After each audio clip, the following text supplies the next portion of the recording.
Good morning all of you. आज की class में करेंगे हम लोग क्वेश्चन नंबर 5, एनपीवी मेथड का क्वेश्चन नंबर 5।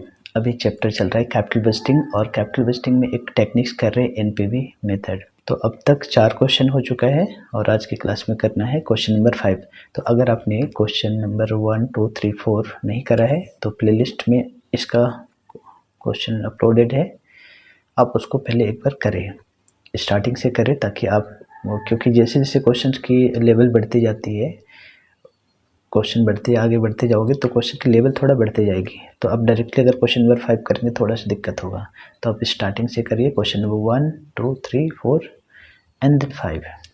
तो फिर बहुत आसानी से क्वेश्चन बनेगी। बहुत सिंपल चैप्टर है, लेकिन अब डायरेक्टली क्वेश्चन नंबर 5 करेंगे तो थोड़ा दिक्कत हो सकता है। तो लास्ट क्लास में हमने किया था question number 4, now question number 5। इसमें इन्वेस्टमेंट डिसीजन मेकिंग किया जाता है कि डिसीजन लिया जाता है कौन सा मशीन में इन्वेस्ट करना चाहिए, किस में नहीं करना चाहिए। तो ऑन द बेसिस ऑफ कुछ टेक्निक्स है हमारे पास, एनपीवी मेथड जिसको बोलते हैं, उसके बेसिस पे तय करना होता है कि कौन सा प्रोजेक्ट में पैसे लगाना है, किस में नहीं लगाना है। वही देखना है। क्वेश्चन नंबर 5 आइए देखते हैं। Question number 5 on the screen. With the following information suggest which machine is to be selected by using present value method। Present value method से आप बताओ, आपके पास कुछ इन्फॉर्मेशन दिया हुआ है, बहुत सारा इन्फॉर्मेशन क्वेश्चन में है, मशीन एक्स का, मशीन वाई का, और कुछ पीवी फैक्टर वगैरह दिया हुआ है। इन सारे इन्फॉर्मेशन के बेसिस पे आपको डिसाइड करना है कि मशीन एक्स को सिलेक्ट करना चाहिए या मशीन वाई को इन्वेस्टमेंट के लिए। क्या क्या इन्फॉर्मेशन है देखिए। Cost of machine, machine number x का कॉस्ट है, उसकी प्राइस है 1,12,250, वाई का भी सेम प्राइस है। फिर एस्टिमेटेड लाइफ मतलब मशीन एक्स है वो 5 ईयर चलेगा, जबकि मशीन वाई भी 5 ईयर ही चलेगा। और सेल्वेज वैल्यू 6,000 और वाई का भी 6,000। अच्छा, सबका सेम प्राइस दिया हुआ है, दोनों मशीन का कॉस्ट सेम है, दोनों का लाइफ सेम है, सेल्वेज वैल्यू भी सेम है। सेल्वेज वैल्यू मतलब होता है स्क्रैप वैल्यू। अगर 5 साल इसकी लाइफ दी हुई है, 5 साल के बाद इस मशीन को बेचोगे तो 6,000 रुपये मिलेगा। कबाड़ी वाला को बेचोगे तो यूल गेट 6,000 रुपीज़। वैसे मशीन वाई को भी अगर 5 साल के अगर बाद आप बेचते हो तो 6,000 रुपये मिलेगा। ये क्वेश्चन में दिया हुआ है। फिर है annual income after tax and depreciation. ये देखो, ये बड़ा इंपॉर्टेंट होता है। जो एनुअल इनकम मतलब पहले मशीन को अगर आप खरीदते हो तो आपको हर एक साल इनकम कितना होगा। तो ये जो इनकम दिया हो वो आपको लास्ट क्लास में भी बताए थे, फिर से बता रहा हूँ। जो इसको कैश इनफ्लो बोलते हैं। फ्यूचर में जो आप अगर मशीन एक्स को खरीदते हो तो फ्यूचर में आपको कितने की कमाई होगी। पहला साल 6,750, दूसरे साल 10,750, तीसरे साल 14,000, चौथे साल 18 और पाँचवें साल 22,750 की इनकम होगी। ये दिया हुआ है, इसको बोलते हैं फ्यूचर कैश इनफ्लो। तो ये जो फ्यूचर कैश इनफ्लो है, इसकी अमाउंट क्या होना चाहिए, after tax but before depreciation. देखो यहाँ लिख दे रहे हैं, after tax and before depreciation. जब भी आप एनपीवी का क्वेश्चन बनाएंगे, नेट प्रेजेंट वैल्यू का क्वेश्चन बनाएंगे, तो याद रखना कि जो प्रॉफिट का अमाउंट है वो हमेशा टैक्स के बाद लेकिन डेप्रिसिएशन के पहले होना चाहिए। अगर ये नहीं दिया हुआ है तो आपको एडजस्टमेंट करना पड़ेगा। तो अब तक जो क्वेश्चन बनाया उसमें ये सब चीज़ें नहीं आया था, बट यहाँ पर आया है। तो चलिए देखते हैं कैसे इसको एडजस्टमेंट करना होता है। टैक्स के बाद है प्रॉफिट लेकिन डेप्रिसिएशन के, अच्छा टैक्स और डेप्रिसिएशन दोनों के बाद दिया हुआ है प्रॉफिट। इसका मतलब टैक्स भी कट चुका है, डेप्रिसिएशन भी कट चुका है, लेकिन हमको डेप्रिसिएशन के पहले का प्रॉफिट चाहिए। तो क्या करना होता है वो हम अभी निकालेंगे। फिर आगे लिखा हुआ है, यहाँ तक तो ठीक है।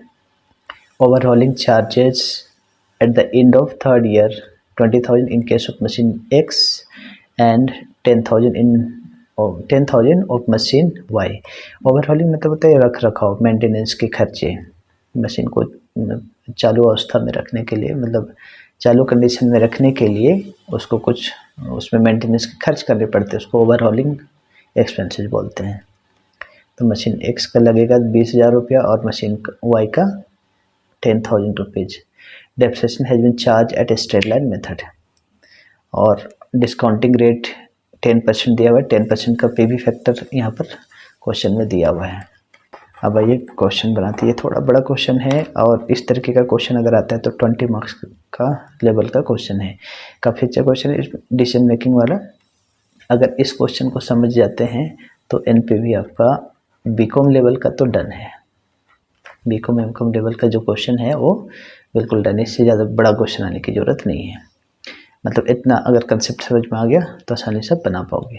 तो आइए देखते हैं मशीन एक्स के लिए एकदम सिंपल है, जैसे जैसे कर रहे हो वैसे आप करते जाना, लेकिन इसके पहले के क्वेश्चन अगर आप करे हो तो आपके लिए ज़्यादा आसान होगा, नहीं तो डायरेक्टली अगर क्वेश्चन नंबर 5 कर रहे हो तो वो आपके लिए थोड़ा दिक्कत होगा, या फिर समझ भी जाओगे तो अगला क्वेश्चन नहीं बना पाओगे। इसलिए आप क्वेश्चन नंबर 1 2 3 4 तक कर लीजिए और फिर इस क्वेश्चन को देखिए कितना आसानी से बनने वाला है। क्वेश्चन दोबारा से इसका समरी पर बता देते हैं।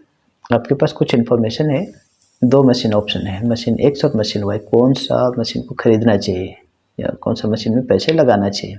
पहले मशीन में अगर आप पैसे लगाते हो 1,12,250 रुपया, तो आपको इतने रुपये का इनकम होगा। दूसरे मशीन में भी अगर मशीन वाई को खरीदते हो तो इतने रुपये का इनकम होगा। पूछ रहा है कौन सा वाला मशीन खरीदना आपके लिए प्रॉफिटेबल होगा। तो पिछला क्वेश्चन भी बनाए थे, एनपीवी निकाले थे मशीन एक्स का मशीन वाई का, और दोनों में से जिसका एनपीवी सबसे हाईएस्ट हो उसको मोर प्रॉफिटेबल इन्वेस्टमेंट माना जाता है, मतलब उसको बेस्ट प्रोजेक्ट माना जाता है। तो यहाँ पर भी हम क्या करेंगे, मशीन एक्स का एनपीवी निकालेंगे, मशीन वाई का एनपीवी निकालेंगे, दोनों में से जिसका एनपीवी हाईएस्ट हो वो मशीन को खरीदना चाहिए, ऐसा कंक्लूजन में लिखेंगे। तो ये देखते हैं एनपीवी।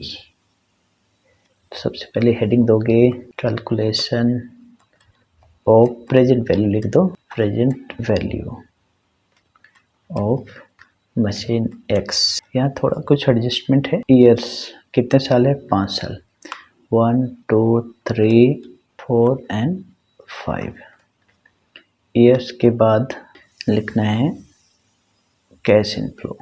एक एक करके बनाएंगे, एक ही टेबल में भी आप बना सकते हो। प्रेजेंटेशन ये आपके ऊपर है कि हम जैसे बना रहे एग्जैक्टली वैसे बनाने की ज़रूरत नहीं है।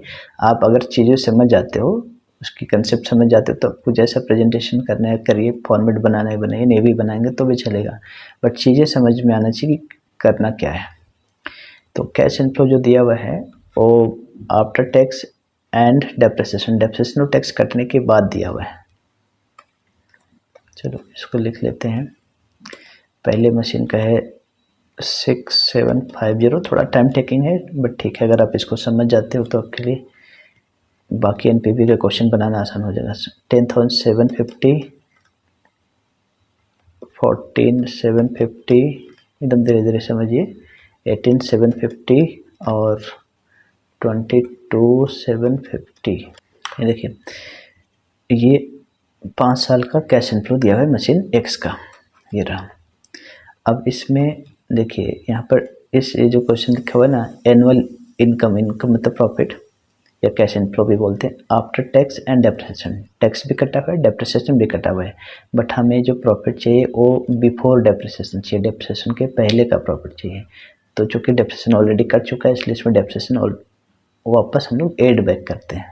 तो डेप्रिसिएशन का अमाउंट कितना होगा ये हमें निकालना होगा। एनुअल डेप्रिसिएशन का फार्मूला होता है cost of machine minus scrap value या salvage value by estimated life. Cost of machine है आपके पास 1,12,250 और स्क्रैप वैल्यू है 6,000 डिवाइडेड बाई इसकी लाइफ है वो 5 ईयर्स है, माइनस करने पर आएगा 1,06,250 बाई 5, 21,250। ये एनुअल डेप्रिसिएशन हुआ पहले वाले मशीन का। बड़े ध्यान से समझिएगा, ये जो कैश इनफ्लो है उसमें टैक्स भी कट चुका है डेप्रिसिएशन भी कट चुका है, लेकिन हमको आफ्टर टैक्स कटा ये तो ठीक है, लेकिन अगर डेप्रिसिएशन कटा है तो डेप्रिसिएशन वापस एड बैक करना होता है क्योंकि बिफोर डेप्रिसिएशन वाला इनकम चाहिए। तो डेप्रिसिएशन का अमाउंट है 21,250, ये सब में पहले लिख दो। और स्ट्रेट लाइन मेथड में हर एक साल का डेप्रिसिएशन सेम होता है, WD भी रहता तो अलग होता। जब भी डोंट वरी, आपको जब भी क्वेश्चन बनाने के लिए आएगा तो हर एक साल का डेप्रिसिएशन सेम दिया हुआ रहेगा, मतलब स्ट्रेट लाइन मेथड से ही रहेगा, उसमें हर एक साल सेम अमाउंट होता है। तो डेप्रिसिएशन का अमाउंट ये हो गया। अब इसको करना है एड बैक, वापस जो कैश इनफ्लो है उसमें वापस ऐड करना है, तो इसको बोलते हैं प्रॉफिट या income after tax but before depreciation. Profit after tax but before depreciation, ये वाला प्रॉफिट चाहिए होता है हमेशा, ये बात को आप ध्यान रखिएगा, जब भी प्रॉफिट निकालेंगे क्वेश्चन में ये दिया हुआ रहना चाहिए। अगर ये नहीं है तो हमको एडजस्टमेंट करके लाना पड़ता है। तो इसको वापस ऐड करो। 6750 को 21,250 से प्लस करना है। 10,750 को प्लस करना है 21,250 से। 14,750 को प्लस करना है 21,250 से। और वैसे ही 18,750 को प्लस करना है 21,250 से। डेप्रिसिएशन को एड बैक कर देना है। तो ये जो प्रॉफिट आएगा वो आएगा आपका आफ्टर टैक्स बिफोर डेप्रिसिएशन। अच्छा, एक चीज़ और है, थोड़ा सा इसको ध्यान रखना है। ये देखो एक चीज़ है, इसको हमने थोड़ा सा मिस्टेक हो गया था। कैश इनफ्लो का मतलब क्या होता है कि फ्यूचर में अगर हम अभी 1,12,250 रुपये लगाएं तो फ्यूचर में पैसा कितना कितना आएगा। तो पहला साल 6,750, दूसरा साल 10,750, तीसरे साल 14,750, चौथे साल 18,750, लेकिन पाँचवें साल 22,750 तो आएगा ही। साथ में सैल्वेज वैल्यू का मतलब क्या होता है, ये जो मशीन है वो 5 साल तक चलेगा। 5 साल के बाद वो यूज करने लायक नहीं रहेगा। तो उस कंडीशन में अगर आप उस मशीन को बेचते हो, कबाड़ी वाला आता है ना, उस कबाड़ी वाले को बेचते हो स्क्रैप, मशीन अब ख़राब हो चुका, वर्किंग कंडीशन में नहीं है, तो इन दैट केस आप उस मशीन को बेचते हो तो यूल गेट 6,000 रुपीज़। उसको सैल्वेज वैल्यू बोलते हैं या स्क्रैप वैल्यू बोलते हैं। तो ये लास्ट ईयर में आ रहा है, मतलब 5वें साल के लास्ट में। तो यहाँ पर देखो 2,750 रुपया तो आपका कमाई होगा ही, साथ में आपका 6,000 रुपये का सैल्वेज वैल्यू भी आएगा, तो उसको भी जोड़ना है, प्लस 21,250 डेप्रिसिएशन का। तो ये वाला चीज़ें थोड़ा सा समझने वाला है। सैल्वेज वैल्यू जब भी रहेगा तो लास्ट ईयर में आप उसको कैश इनफ्लो के साथ जोड़ देना। 22,750 प्लस 6,000 प्लस 21,250 टोटल आ रहा है 50,000। अब तक जो क्वेश्चन बनाते तो उसमें ये डेप्रिसिएशन एड उड करने वाला कोई चक्कर नहीं था, सीधे ये दिया हुआ रहता था after tax but before depreciation का अमाउंट दिया हुआ रहता था, इसलिए ये सारे एडजस्टमेंट नहीं करना होता था। बट अगर आपको, और कई बार क्वेश्चन में ना बिफोर टैक्स रहता है तो उसमें पहले टैक्स माइनस करोगे, बिफोर टैक्स एंड डेप्रिसिएशन रहता है, डेप्रिसिएशन भी कटा हुआ नहीं रहता है और टैक्स भी नहीं कटा हुआ रहता है। तो इन दैट केस क्या करते हैं, पहले डेप्रिसिएशन माइनस करते हैं, फिर टैक्स माइनस करते हैं और फिर वापस से डेप्रिसिएशन ऐड करते हैं। तो ये प्रोसेस होता है। तो आने वाले क्वेश्चंस में ऐसा क्वेश्चन मिलेगा, उसको दिखाएंगे। तो फिलहाल आपने कैश इनफ्लो निकाल लिया आफ्टर टैक्स और बट बिफोर डेप्रिसिएशन। अब इसको प्रेजेंट वैल्यू, बाकी अब जैसे बनाते थे वैसे बनेगा, यहाँ तक थोड़ा दिक्कत था। अब निकालेंगे present value factor at the rate of 10%। ये क्वेश्चन में दिया हुआ रहेगा। तो प्रेजेंट वैल्यू फैक्टर ये रहा आपके पास, इसको लिखिए। पहला साल का 0.909, दूसरे साल का 0.826, तीसरे साल का 0.751 और चौथे साल का 0.683, पाँचवें साल का 0.621। ये है, इसको कर देना है मल्टीप्लाई, इसको बोलेंगे प्रेजेंट वैल्यू। इसको जो कैश इनफ्लो आया है उससे कर देना है multiply. 28,000 into 0.909, 32,000 into 0.826, 36,000 into 0.751, 40,000 into 0.683 और लास्ट में 50,000 इंटू 0.621। अब हम इसका निकालेंगे नेट प्रेजेंट वैल्यू। तो ये तो प्रेजेंट वैल्यू का टोटल आ गया। अब निकालोगे NPV, नेट प्रेजेंट वैल्यू। अब NPV भी बहुत आसानी से नहीं निकलेगा, यहाँ थोड़ा सा अलग होगा। इसका फार्मूला क्या होता है, present value of future cash inflow. Future में जो पैसा आने वाला है उसका अभी प्रेजेंट वैल्यू हमने निकाला 1,37,290। तो लिखोगे present value of future cash inflow minus initial investment लिखते हैं। लेकिन यहाँ पर देखिए इनिशियल इन्वेस्टमेंट मतलब जो आपके पास से पैसा कितना गया, या इसको ऐसे भी लिख सकते हो present value of cash outflow, present value of cash outflow ऐसे लिख दो, ये ज़्यादा अच्छा रहेगा। इसका मतलब फ्यूचर में जो पैसा आया उसका अभी का वैल्यू, ये निकाले हमने 1,37,290 रुपया, और minus present value cash outflow, आपके जेब से जितना गया पैसा उसका प्रेजेंट वैल्यू। तो अब तक क्वेश्चन में केवल इनिशियल इन्वेस्टमेंट दिया हुआ रहता था, इन्वेस्टमेंट के अमाउंट है 1,12,250 रुपया, बट यहाँ पर क्वेश्चन में देखो एक चीज और खर्च हो रहा है, overhauling charges at the end of third year में आपके जेब से 20,000 रुपया और जाएगा, खर्च होगा, चार्जेज मतलब खर्च होगा 20,000, तो कुल मिला के 1,12,250 रुपये तो अभी तुरंत खर्च हुआ, लेकिन तीसरे साल में आपको 20,000 रुपये और खर्च होगा, तो इसका प्रेजेंट वैल्यू, ये तो 3 साल के लास्ट में खर्च होना है ना, तो अभी इसका प्रेजेंट वैल्यू, आज का वैल्यू इसका कितना है ये पता करना होगा। तो ये दोनों ही अमाउंट का प्रेजेंट वैल्यू निकालेंगे हम लोग। तो यहाँ पर देखो ऐसे करोगे, पहले हम यहाँ पर calculation of present value of cash outflow, हमारी जेब से जो पैसा जा रहा है उसका प्रेजेंट वैल्यू निकाल लेते हैं। ईयर जीरो मतलब साल के स्टार्टिंग को हम लोग बोलते हैं ईयर जीरो। ईयर जीरो में आपके पैसे कितने गए, कैश आउटफ्लो, ये कुछ नया बन रहा है इसलिए थोड़ा सा अलग लग रहा है, लेकिन डोंट वरी आसान है। साल के शुरू में आपके पास गए 1,12,250, 1,12,250,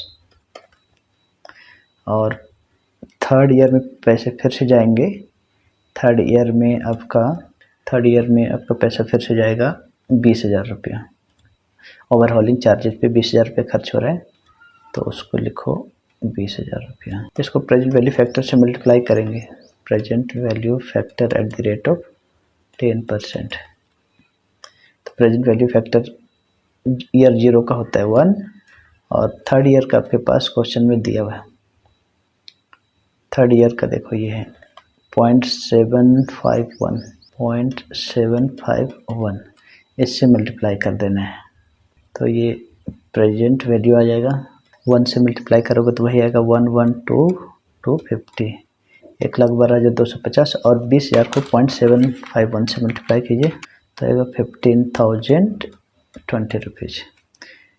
तो इस तरीके से आपका present value of cash outflow आ गया।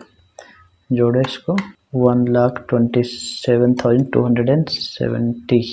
यार लॉजिक बड़ा आसान है, बस चीज़ें समझना है। मतलब आपकी जेब से जो पैसा जा रहा है, पहला साल का शुरुआत में जा रहा है 1,12,250, और तीसरे साल में जा रहा है 20,000 रुपया, तो टोटल आपकी जेब से पैसा कितना जा रहा है उसको कैश आउटफ्लो बोलते हैं, लेकिन उसका प्रेजेंट वैल्यू चाहिए, अभी का वैल्यू। तो अभी का वैल्यू निकालने के लिए पीवी फैक्टर से मल्टीप्लाई करना होता है, 1,27,270 रुपया हो रहा है ये। अब निकालो, अब निकालेंगे हम एनपीवी। तो present value of future cash inflow, future में जो पैसा आने वाला है उसका प्रेजेंट वैल्यू हमने निकाल रखा है 1,37,290, और माइनस करेंगे हमारी जेब से कितना गया उसका प्रेजेंट वैल्यू, तो 1,27,200, इसको माइनस कर दीजिए, 10,020 रुपीज़ आएगा।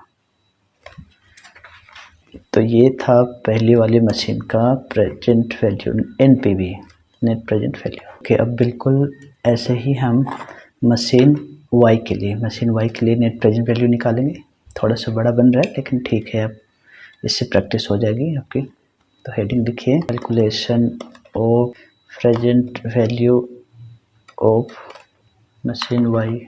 बड़ी ही ध्यान से बनाइएगा, ये एकदम प्रोफेशनल लेवल का क्वेश्चन है, मतलब ये सी लेवल का क्वेश्चन। अगर आप इस तरह के क्वेश्चन बनाते हो और कोई प्रोफेशनल कोर्स वगैरह कर रहे हो तो भी आप उसे आसानी से बना सकते हो।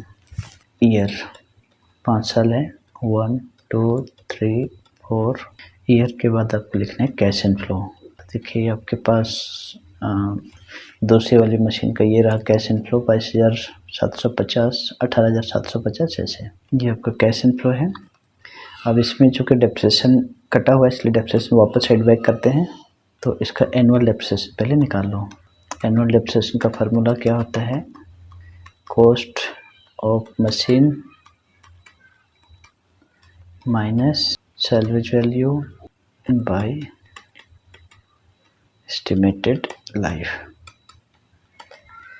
अच्छा, यहाँ पे सेम, चूँकि प्राइस सेम है, ये देखिए प्राइस इसका सेम है और एस्टिमेटेड लाइफ भी सेम है और सैलवेज वैल्यू भी सेम है, तो डेप्रिसिएशन का अमाउंट सेम होगा, तो दोबारा निकालने की ज़रूरत नहीं है, आप उसी को कर लीजिए। तो इसका डेप्रिसिएशन जो पहली वाली मशीन का निकला था ना 21,250, वही वाला लिखना है, अब दोबारा इसको मत निकालिए। अगर अमाउंट अलग रहता तो बिल्कुल निकालते, बट चूँकि अमाउंट सेम है इसलिए निकालने की ज़रूरत नहीं। 21,250 सब में लिखो। स्ट्रेट लाइन मेथड में हर एक साल का डेप्रिसिएशन सेम होता है। अब इसको क्या कर देना है, इसमें ऐड करना है, तो इसको बोलते हैं cash inflow after tax but before depreciation. इसको वापस ऐड बैक करना होता है। लेकिन अब ध्यान रखिए कैश इनफ्लो यहाँ पर भी लास्ट में क्या होगा 6,000, क्योंकि सैलवेज वैल्यू लास्ट में अगर आप ये मशीन नंबर वाई को भी बेचोगे तो 6,000 रुपया सैलवेज वैल्यू का मिलेगा, तो ये अमाउंट तो मिलेगा ही, साथ में 6,000 रुपया स्क्रैप वैल्यू का भी मिलेगा। तो टोटल आपका इसमें थोड़ा चेंज हो जाएगा। अब इसको जोड़िए 22,750 प्लस 21,250, ऐसे सबको जोड़ते जाइए। ये रहा आपका cash inflow after tax but before depreciation. हमेशा याद रखना है कि जो कैश इनफ्लो हो आफ्टर टैक्स होना चाहिए और बिफोर डेप्रिसिएशन होना चाहिए। तो इसके लिए जो भी रिक्वायर्ड एडजस्टमेंट है वो कर लेंगे। अब इसको present value factor at the rate of 10% है, उससे मल्टीप्लाई करना है। तो प्रेजेंट वैल्यू फैक्टर आपके पास क्वेश्चन में दिया हुआ है 10% का 0.909, दूसरे साल का देखो यहाँ पर दिया हुआ है ये वाला, इससे मल्टीप्लाई करना है। इससे मल्टीप्लाई कर दो तो आएगा प्रेजेंट वैल्यू। इसको टोटल करने पर आएगा 1,43,042 रुपीज़। ये हो गया फ्यूचर कैश इनफ्लो का प्रेजेंट वैल्यू। अब हमारी जेब से कितना जा रहा है मशीन 2 को खरीदने के लिए, तो एक तो खरीदने के समय लग रहा है 1,12,250 रुपया और ओवरहॉलिंग चार्जेज लग रहा है मशीन वाई का 10,000 रुपया। तो इसका प्रेजेंट वैल्यू निकालेंगे, यहाँ निकाल लो। Present value of cash outflow year zero मतलब साल के एकदम स्टार्टिंग में अगर आप पैसे लगा रहे तो उसको बोलते हैं ईयर जीरो। तो ईयर जीरो में हम सेकंड वाला मशीन के लिए पैसे लगा रहे 1,12,250, कैश आउटफ्लो बोलते हैं। आउटफ्लो मतलब पैसा कितना गया 1,12,250, और तीसरे साल में थर्ड वाले ईयर में 10,000 रुपया और खर्च हो रहे हैं, ओवरऑलिंग चार्जेज जिसको बोलते हैं, थर्ड ईयर में 10,000 रुपया। इसका present value factor at the rate of 10%। Year zero का होता है 1, ईयर जीरो का हमेशा प्रेजेंट वैल्यू होता है 1, और थर्ड ईयर का दिया हुआ है। थर्ड ईयर का प्रेजेंट वैल्यू देखो 0.751, इसको मल्टीप्लाई कर दो, उसको बोलेंगे प्रेजेंट वैल्यू 1,12250। इसको मल्टीप्लाई कीजिए 7,510, इसको जोड़ दो। टोटल प्रेजेंट वैल्यू जो आपके जेब से पैसा जा रहा है उसका प्रेजेंट वैल्यू कितना है, केवल प्रेजेंट वैल्यू आपको निकालने आना चाहिए 1,19760। ओके, अब मशीन नंबर 2 का प्रेजेंट वैल्यू, मशीन नंबर 2 का नेट प्रेजेंट वैल्यू निकालेंगे। NPV present value of future cash inflow. Future में जो कैश इनफ्लो है उसका प्रेजेंट वैल्यू निकालना है और कैश आउटफ्लो है उसका प्रेजेंट वैल्यू से माइनस कर देना है। तो फ्यूचर में हमको जो पैसा आने वाला है उसका प्रेजेंट वैल्यू है 1,43,042 और माइनस करना है जो कैश आउटफ्लो है उसका प्रेजेंट वैल्यू से 1,19760 से माइनस कर दीजिए। तो ये देखो, अब इस क्वेश्चन में क्या पूछा था आपको कि मशीन एक्स में अगर आप पैसे लगाते हो तो 1,12,250 रुपये लगाते हो और उसका स्क्रैप वैल्यू 6,000 रुपये है, तो इतना रुपये का इनकम होगा। वहीं पर मशीन वाई को अगर आप खरीदते हो जो 5 साल चलेगी और स्क्रैप वैल्यू 6000 है तो आपको इतने की इनकम होगी। कौन सा मशीन में इन्वेस्ट करना चाहिए ये पूछा था। With the following information suggest which machine is to be selected, कौन सा मशीन को सिलेक्ट करना चाहिए। तो जिसकी एनपीवी सबसे हाईएस्ट होगा उस मशीन को सिलेक्ट करेंगे। अब मशीन एक्स का और मशीन वाई का दोनों का एनपीवी आ चुका है। मशीन एक्स का एनपीवी है 10,020 रुपीज़ और मशीन वाई का एनपीवी 23,282। सो देयरफॉर कंक्लूजन में लिखोगे,